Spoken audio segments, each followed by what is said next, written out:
Shalom, selamat pagi anak-anak teacher. Apa kabarnya hari ini? Semoga semua masih dalam keadaan sehat ya. Nah, seperti biasa sebelum memulai pembelajaran, jangan lupa untuk berdoa dan follow the Bible terlebih dahulu ya nak ya. Nah, kita akan melanjutkan pembelajaran kita masih dari tema 3B, menyayangi tumbuhan dan hewan. Pembelajaran dari subtema 1, manfaat tumbuhan bagi kehidupan manusia, pembelajaran 3 dan 4. Anak-anak teacher dapat membuka buku tematik 3B-nya dari halaman 13 sampai halaman 22. Perhatikan lagu berikut ini. Coba dilihat ya nak ya, mungkin anak-anak teacher semua sudah tahu tentang lagu ini ya. Lagu Lihat Kebunku. Nah, kita akan nyanyikan bersama-sama anak teacher, diikuti ya nak ya. 1, 2, 3. Lihat kebunku penuh dengan bunga, ada yang putih dan ada yang merah. Setiap hari ku siram semua, mawar melati semuanya indah. Nah, setelah menyanyikan lagu tersebut, bagaimana perasaan anak-anak teacher saat menyanyikannya? Bagaimana anak teacher mendengar lagu tersebut? Apakah enak? Sebuah lagu akan terasa enak dan indah didengar jika dinyanyikan dengan irama yang tepat. Jadi lagu yang tadi jika anak teacher nyanyikan dengan tepat iramanya, maka meskipun tidak diiringi oleh alat musik, lagu tersebut akan tetap terasa enak didengar. Nah, sekarang apa itu irama? Irama adalah pengulangan ketukan secara teratur menurut pola tertentu dalam sebuah lagu. Irama itu atau pola irama itu dapat dibuat dengan menggunakan tepukan tangan maupun siulan. Jadi lagu yang tadi bisa kita iringi dengan tepukan tangan sehingga menciptakan pola irama yang indah, sehingga lagu itu menjadi enak didengar. Selain dapat dilakukan sebagai inspirasi atau digunakan sebagai inspirasi untuk membuat lagu, tumbuhan juga memiliki banyak manfaat lainnya. Mungkin di pembelajaran sebelumnya sudah dipelajari ya nak ya manfaat tumbuhan, yaitu ada sebagai sumber makanan, ada sebagai hiasan, contohnya ini bunga yang digunakan sebagai hiasan di rumah, dan ada juga sebagai obat tradisional. Pembelajaran sebelumnya kita sudah belajar tentang tanaman yang digunakan sebagai obat tradisional. Nah, kali ini teacher akan memberikan tanaman mengkudu. Anak teacher tahu tidak apa itu tanaman mengkudu? Nah, inilah yang dinamakan tanaman mengkudu. Tanaman mengkudu ini memiliki rasa yang pahit. Tapi meskipun dia pahit, dia memiliki banyak manfaat bagi manusia. Yang pertama, dia dapat mengatasi berbagai penyakit seperti sakit kepala, melancarkan pencernaan, mengatasi diare dan radang tenggorokan. Selain untuk mengatasi penyakit, mengkudu juga dapat digunakan untuk mengatasi kulit kering. Jadi biarpun rasanya yang pahit itu nak, tapi dia banyak manfaat bagi manusia. Anak-anak teacher dapat membaca cerita atau teks tentang manfaat mengkudu dari halaman 14 sampai 15 dari buku tema 3B. Salah satu tumbuhan yang tumbuh di depan rumah Nina adalah bunga mawar. Nina suka bunga karena baunya yang harum. Namun saat menyentuhnya, Nina harus berhati-hati karena bunga mawar memiliki duri yang tajam. Nina jadi teringat akan dongeng yang pernah ibu bacakan untuknya. Nah, kali ini teacher akan memberikan sebuah dongeng masih tentang tumbuhan.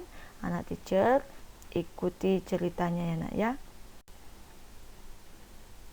Perhatikan dongeng berikut. Judulnya Kaktus yang Suka Menolong. Anak teacher dapat membuka bukunya dari halaman 18 sampai 19.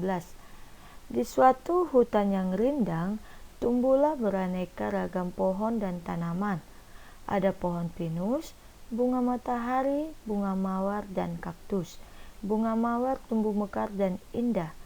Ia terlihat tampak paling cantik di antara keempat pohon-pohon itu. Hal itu membuat teman-temannya membicarakannya. Bunga mawar, kamu tampak indah dan cantik sekali. Aku harap aku juga dapat memiliki keindahan sepertimu. Bunga mawar pun menjawab, tidak ada yang dapat mengalahkan keindahanku di hutan ini. Mendengar itu, bunga matahari mengatakan, kamu tidak boleh berkata seperti itu, Mawar. Di hutan ini ada banyak tanaman yang indah. Kau hanya salah satu dari mereka. Ucapanmu salah. Tidak ada yang menandingi keindahanku. Semua tanaman di sini menatapku penuh kekaguman, jawab bunga mawar. Bunga matahari hanya menggeleng-gelengkan kepala saat mendengar jawaban dari bunga mawar. Ia berharap semoga bunga mawar dapat mengubah sikapnya. Tak lama perhatian bunga mawar tertuju pada kaktus yang juga berada di sekitar mereka.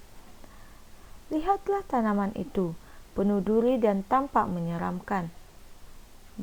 Lalu pinus pun menjawab, mengapa kamu berkata seperti itu, Mawar? Bukankah kamu juga memiliki duri yang tajam? Kamu benar, Pinus. Namun, kamu tidak dapat membandingkan diriku yang indah dengan duri kaktus itu. Kaktus tidak marah mendengar bunga mawar mengejeknya. Tak lama, musim kemarau telah tiba. Semua penghuni tampak layu dan kehausan.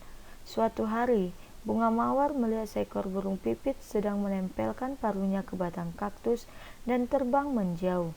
Melihat hal itu, bunga mawar bertanya kepada Pinus. Hei Pinus, mengapa burung-burung pipit itu tampak segar? Apa yang mereka lakukan pada kaktus? Tentu saja mereka segar, karena sudah mendapat air dari batang kaktus. Mengapa kaktus memiliki air? Tanya bunga mawar. Tentu saja, ia menyimpan banyak air karena kamu juga dapat minum air dari kaktus.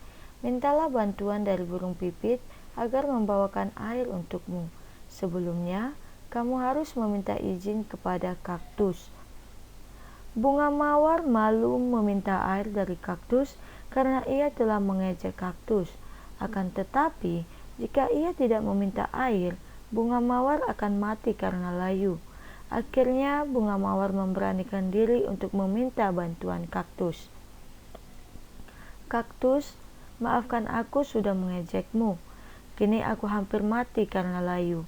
Maukah kamu menolongku untuk memberikan air agar aku tidak mati? Tentu saja, Mawar. Burung pipit ini akan menolongmu untuk menyiramkan ke seluruh tubuhmu agar kamu menjadi cantik dan segar lagi. Bunga mawar sangat berterima kasih atas kebaikan hati kaktus. Sejak saat itu, mereka berteman baik. Kehidupan di hutan tidak lagi ada perselisihan. Nah, inilah akhir dari ceritanya. Nah, dari dongeng yang tadi, siapakah tokoh dan bagaimanakah sifat tokoh yang ada dalam dongeng kaktus yang suka menolong? Nah, mungkin anak teacher sudah melihat ya siapa aja tokohnya.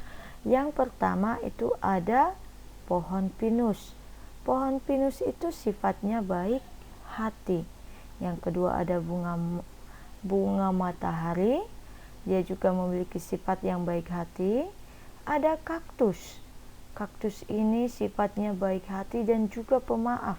Dia tidak suka membalas kejahatan orang lain. Yang terakhir ada bunga mawar. Bunga mawar sifatnya sombong, tetapi dia berani mengakui kesalahannya. Nah, inilah tokoh dan sifat tokoh yang ada dalam dongeng kaktus yang suka menolong. Sekarang, apa pesan dari dongeng tersebut? Nah, pesan dongeng atau pesan moral dari dongeng tersebut adalah yang pertama, tidak boleh bersikap sombong. Artinya kita nggak boleh sombong kepada orang lain ya nak ya. Yang kedua, kita harus berani mengakui kesalahan kita. Seperti bunga kaktus yang tadi ya nak ya, dia mau minta maaf dan mengakui kesalahannya. Yang ketiga, tidak boleh membalas kejahatan orang lain. Ini bisa kita lihat dari sikap bunga kaktus yang tidak membalas ejekan dari si bunga mawar, malah dia mau membantu si bunga mawar meskipun sudah diejek. Inilah pesan atau nasihat yang disampaikan oleh dongeng yang tadi. Salah satu manfaat tanaman adalah untuk keindahan. Di rumah Nina banyak bunga yang ditanam di dalam pot. Nina senang merawat bunga-bunga di pot. Suatu hari, Nina tidak sengaja memecahkan salah satu pot bunga ibu. Dia merasa bingung. Dia ingin meminta maaf, tapi dia takut dimarahi ibu. Bagaimana sebaiknya sikap Nina?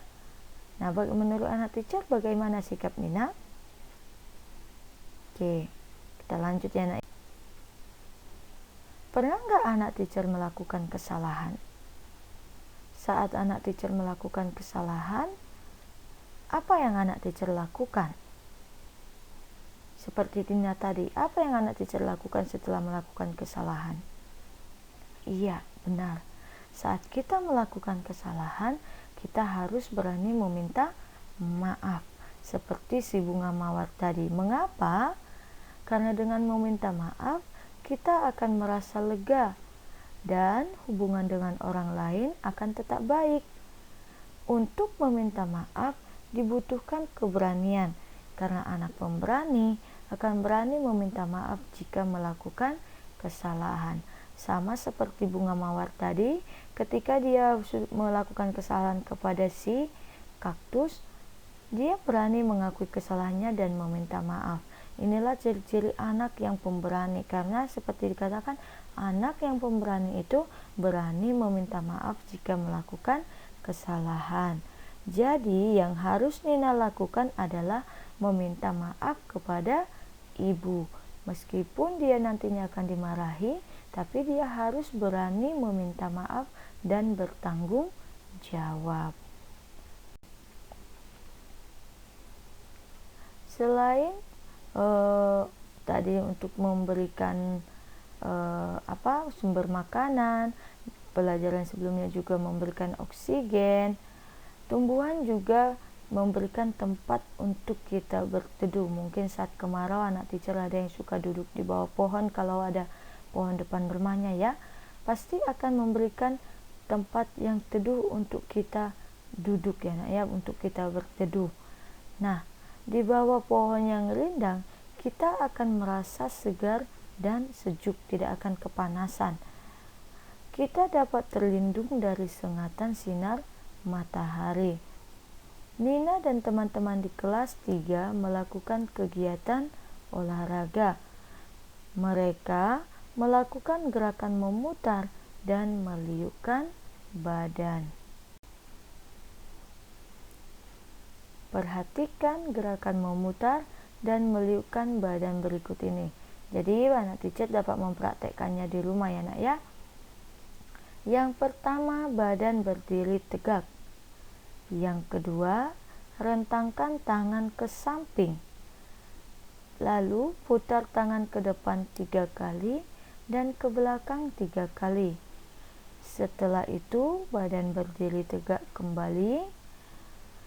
Rentangkan kedua tangan ke atas. Liukkan badan ke kanan dan ke kiri. Liukkan badan ke kanan dan kiri atas. Dan yang terakhir, liukkan badan ke atas.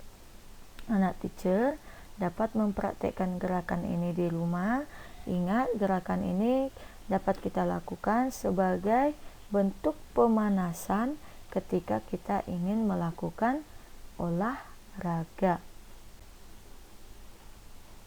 Nah, apa manfaat gerakan memutar dan meliukkan badan yang sudah anak-anak teacher praktekkan tadi? Yang pertama, manfaatnya untuk menjaga kelenturan tubuh. Artinya otot tubuh kita menjadi lentur sehingga saat berolahraga tidak terjadi cedera. Yang kedua, melatih otot-otot tubuh. Dan yang ketiga, melancarkan peredaran darah. Inilah manfaat dari gerakan memutar dan meliukkan badan. Selain rajin berolahraga, Nina juga rajin mengonsumsi buah.